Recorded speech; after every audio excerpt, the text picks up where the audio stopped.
Nanti itu lama-lama akan menjadi budaya pondok.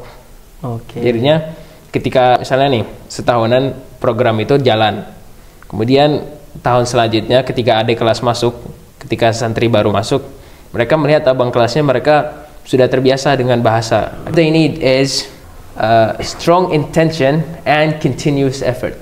So basically, if they have those two, they will always find a way to get to what they want. Best on screen, kehidupan santri kita bahas di sini. Bismillah, assalamualaikum warahmatullahi wabarakatuh. Selamat datang di episode pertama dari Best on Screen. Saya Sajid Mujahid Salahuddin selaku host dari episode pertama kita di Best on Screen kali ini. Saya datang bukan sendiri, tapi saya datang bersama seorang teman yang sangat dekat dengan saya bernama Umar Rizik Alkaf. Umar Rizik Alkaf ini adalah salah satu teman kita, teman saya yang sangat dekat di dalam organisasi Badan Eksekutif Santri Pondok Pesantren Asy-Syifa Al-Khairiyah Sagala Herang di dalam Kementerian Bahasa sebagai anggota. Umar Rizik Alkaf ini sangat mahir ya dalam berbicara bahasa Arab maupun dari segi grammarnya, dari nahunya, dari ilmunya dalam mengurai bahasa sendiri. Tapi sebelum itu mari kita perkenalan dulu yuk dengan tamu kita yaitu Umar Rizik. Assalamualaikum Umar Rizik. Waalaikumsalam. Sajid, gimana kabarnya? Alhamdulillah Umar Rizik. Baik, kalau Umar Rizik sendiri gimana kabarnya? Alhamdulillah sehat selalu. It's a pleasure to have me with you. I'm Gimana, very Umar Rizik? excited for this. Umar Rizik udah siap sebelumnya? Insyaallah siap. Sebelum itu Umar Rizik bisa memperkenalkan diri misalnya nama panjang dan lain sebagainya. Oke. Nama panjang saya Umar Rizik Alkaf. Biasanya di sini dipanggil sama teman-teman itu Habib karena katanya mirip sama orang Arab gitu. Habib ya? Iya, Habib. Berarti kalau Anda manggilnya Umar Rizik Habib nggak apa-apa lah ya? Ya, silahkan. Oke. Baik, Habib. Kan Habib ini berarti sekarang udah jadi anggota Badan Eksekutif Santri ya, di Kementerian Bahasa. Iya. Selama menjabat nih, atau sebelum menjabat malah sebagai anggota Badan Eksekutif Santri, atau BES ya, pasti kan ada yang namanya pembiasaan bahasa tuh, pembiasaan bahasa Arab dan Inggris. Iya. Dan sekarang ini juga sangat marak gitu di lingkungan pondok, apalagi di kalangan santri-santri sekarang, di mana mereka nih punya rasa keberatan atau rasa obstacle, rintangan gitu terkait pembiasaan bahasa di lingkungan pondok. Karena apa? Karena nggak semua orang toh bisa membiasakan bahasa seperti bahasa Arab dan bahasa Arab dan bahasa Inggris. Kalau menurut Habib sendiri nih, pengalamannya apa sih sebelum jadi anggota BES dalam pembiasaan berbahasa Arab dan berbahasa Inggris di kehidupan sehari-hari? Jadi untuk diri saya sendiri, saya sebelum mondok di Asy-Syifa, saya pernah belajar bahasa Arab. Oke. Belajar bahasa Arab dan bahasa Inggris. Akan tapi yang saya pelajarin itu hanya tata bahasanya saja. Jadi untuk skill berbicara, untuk skill mempraktekkan bahasa tersebut saya masih belum bisa. Grammar berarti. Grammar, ya? Grammar kalau bahasa Arabnya itu nahu dan sorof. Oh, di pondok sebelumnya berarti nggak dibiasakan, Bib? Iya benar, tidak dibiasakan. Oke. Sekedar belajar di kelas doang. Jadi ketika saya masuk di Asy-Syifa, saya itu agak kagok gitu dengan peraturan di sini. Jadinya kan di sini wajib berbahasa ya tiap hari, mau dengan teman atau dengan asatid. Jadi saya di sini tuh agak gugup, dan gugupnya itu karena ketika saya ngomong sama ustadz atau ngomong sama santri itu saya malu gitu. Kalau sama ustadz malunya karena takut salah, kalau sama santri takutnya malunya itu karena takut ditertawakan atau takut dibilang diledek gitu ya, diledek, direndahkan, direndahkan benar. Bahasa Arabnya Iya. Tapi setelah itu Habib sendiri bisa dong ya, maksudnya setelah hampir setahun nih, Habib kan udah kurang lebih sekitar setahun dia berada di pondok ini. Iya. Dari selama itu, selama pembiasaan bahasa Arab dan bahasa Inggris itu nih, menurut Habib manfaat apa sih? Maksudnya apa yang bisa didapat gitu dari pembiasaan bahasa Arab ini selama setahun lebih?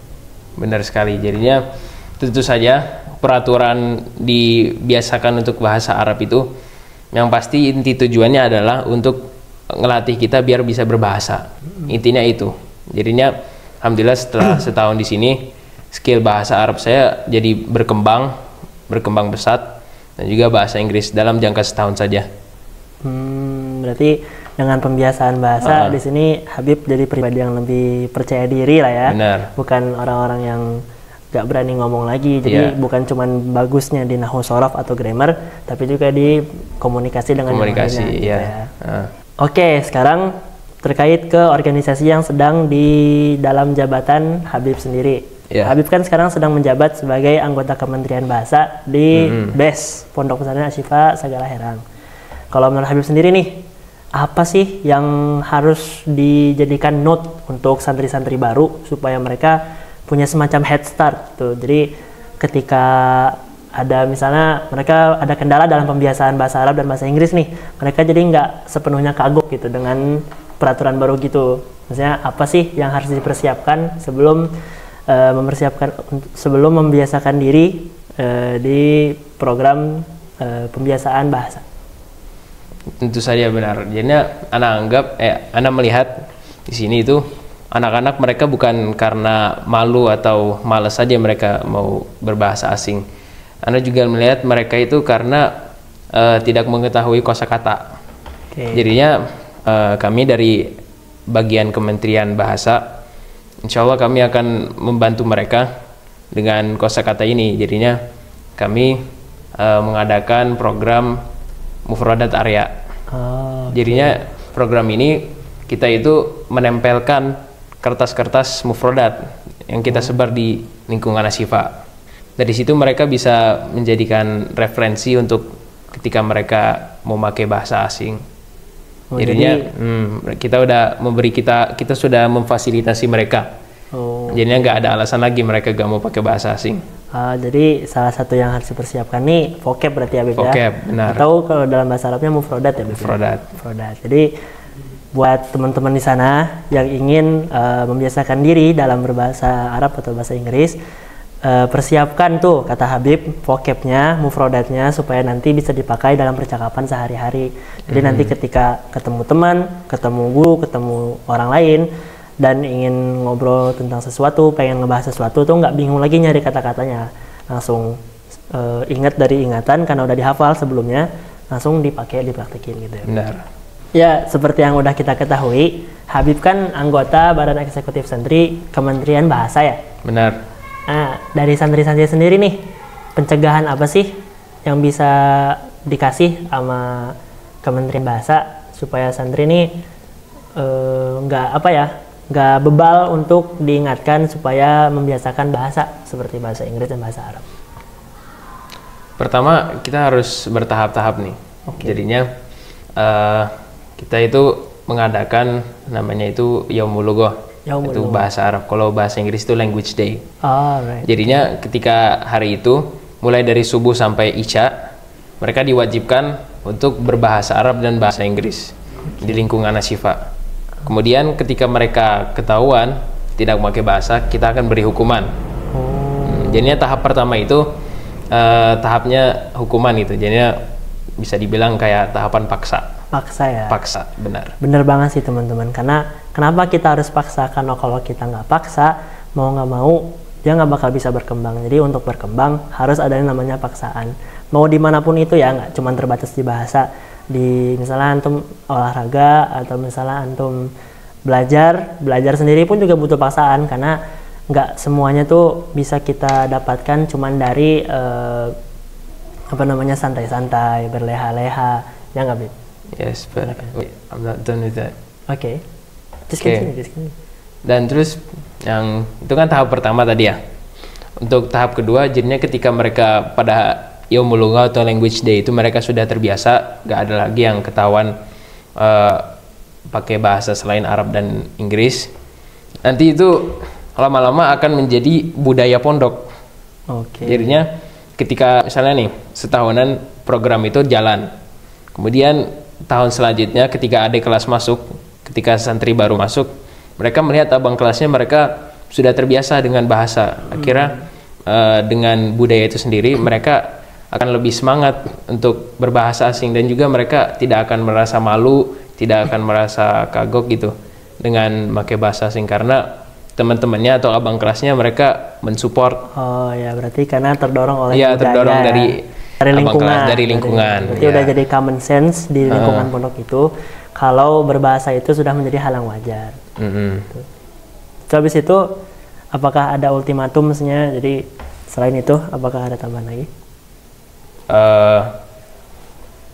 Ada sih, ada. Yaitu cinta. Cinta. Benar. Karena sebenarnya misalnya nih ada santri, dia itu takdirnya nggak dimondokin di Asyifa. Oke. Tapi dia punya keinginan besar untuk berbahasa, untuk belajar bahasa Arab atau bahasa asing. Otomatis karena dorongan cinta itu, dia secara tidak langsung dia akan mencari cara bagaimana dia bisa mencapai tujuannya, mencapai cintanya itu belajar bahasa Arab. Jadinya mungkin dia nanti bagaimana caranya dia belajar, mungkin dia lihat di online atau datangin guru atau mencari teman yang bisa bahasa asing. Jadinya lama-lama dia bisa sendiri dengan modal cinta sendiri, dengan hanya modal dan cinta. Nah, terlebihnya lagi kalau misalnya santrinya ini dia udah di dalam Asyifa, udah lingkungannya berbahasa, tambah lagi dia cinta dengan bahasa itu. Insya Allah itu akan lebih cepat perkembangan dia dalam mempelajari bahasa dan menguasai bahasa Arab dan Inggris. Wah, ternyata seperti itu ya teman-teman. Jadi gimana supaya anak ini dari awal pengembangan sampai akhirnya bisa jatuh cinta. Bukan jatuh cinta, sebenarnya jatuh cinta itu kan perasaan dari kita dari awal nih, kita udah jatuh cinta sama bahasa, akhirnya mendorong kita supaya mendalami gitu kan, mendalami bahasa. Saya dari awal anak itu diproses dari awalnya misalnya tidak suka atau tidak bisa, tidak mampu, jadi orang yang mahir dan menggemar dalam menggunakan bahasa Arab dan bahasa Inggris sehari-hari gitu ya. Sebelumnya nih, Ana belum dengar sebenarnya Habib dari tadi ngomong bahasa Inggris atau bahasa Arab. Maksudnya apakah ini bisa dibuktikan kalau Habib ini udah gemar atau udah jago gitu bahasa Arab atau bahasa Inggrisnya? Mau cobain nih? Boleh. Boleh kita main game nih berarti ya? Sok. Jadi Ana pakai bahasa Inggris, nanti Ana ngomong, ente jawab. Oke. Jadi pertanyaan dari Ana, pertanyaan dari antum. Jawaban dari antum. Pertanyaan dari Ana, jawabannya dari Habib. Oke. Ya. Silakan. Baik. Kita mulai ya.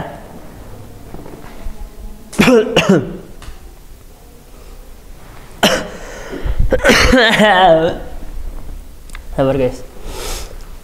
Sakit. Pertanyaannya mau gimana ya? Pertanyaannya Terjemah. Atau Ana bahasa Inggris, nanti bahasa Arab. Oke, kita mulai ya teman-teman. Bismillah. Oke, Bib. Ya. May I know where you live right now? Like beside the rooms in the dorm, where do you live right now? Am I answering this in Arabic or in English? Let's start with Arabic first. Okay. أنا ساكن في جاكرتا وبيتي في جاكرتا الغربية. So West Jakarta, right? Yes, west of Jakarta. I live in Jakarta and in the West Jakarta part. So how long have you been living there? أنا أسكن في جاكرتا منذ ولادتي إلى الآن. لم ينتقل بيتي إلى خارج جاكرتا. أنا I've been living in Jakarta since my birth, and I'm still living there until now, and I haven't moved to any other homes. Allahu Akbar. So how long have you been like speaking like this? Like outside of the school, have you ever like used it to like other occasions? أنا لم أبين هذا لك، ولكن قد تكلمت باللغة الإنجليزية قبل دخولي في المعهد الشفاء.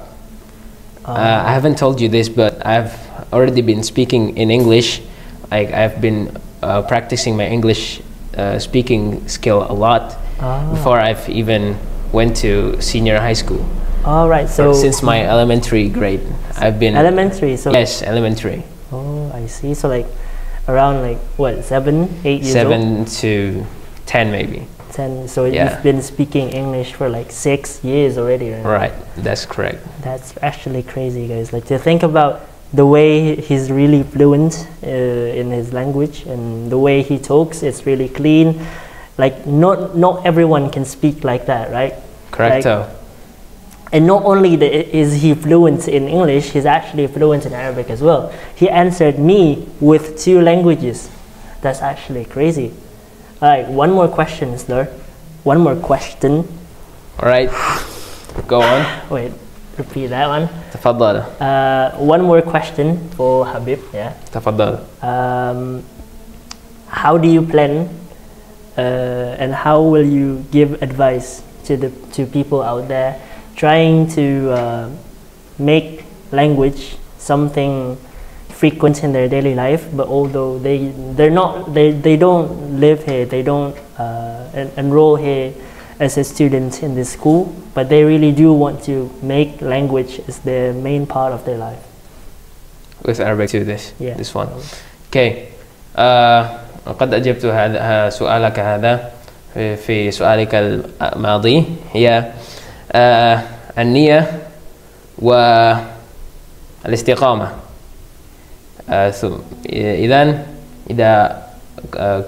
إذا كان لك نية صالحة واستقامة، فإن شاء الله